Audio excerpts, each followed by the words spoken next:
Il-Power Station li swit l-Maltin u l-Lawċin 37 miljon euro u li taħdem bid-diesel waslet din il-ġimgħa fil-Port Hellas f'Birzebbuġa.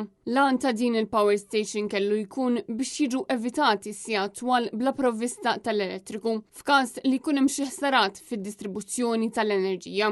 Iżda l-impjant se jkun qed jinxtel f'nofs Awwissu wara li l-pajjiż diġà esperjenza jiem konsekuttivi biqtuħ tad-dawl. Fil-fatt f'dawn l-aħħar ġimagħtejn bosta lokalitajiet esperjenzaw tuħ fil-provvista tad-dawl, tant li l-Enemalta kellha tpoġġi numru ta' generators fit-toroq. Li generators ħolqu inkonvenjent għal residenti tal-madwar. Issa din il-power station temporanja li tlaħħaq is-60 megawatt se tkun qed tinżamm fuq standby f'każ ta' bżonn. Dan sakemm isir it-tieni interconnector, proġett li wkoll tħalla fuq l-xkaffa mill-gvern ta' Abela. Anke s-sena li għaddiet bosta persuni kienu spiċċaw bla dawn għal sħaħ fl-eqqel tas-sajf, hekk kif il-provvista tal-elettriku ma bdiex tlaħħaq mad-domanda kaġun tal-esplużjoni fil-popolazzjoni. Dan apparti li l-gvern nesa kompletament dan is-settur, qasam li kien mifni b'ħafna kontroversi u skandli. Fl-aħħar jiem l-NEO ikkonferma li l-Enemalta ma għamlitx l-investiment li kellha tagħmel u sab li l-investiment li sar fl-2023 kien inqas mill-investiment li sar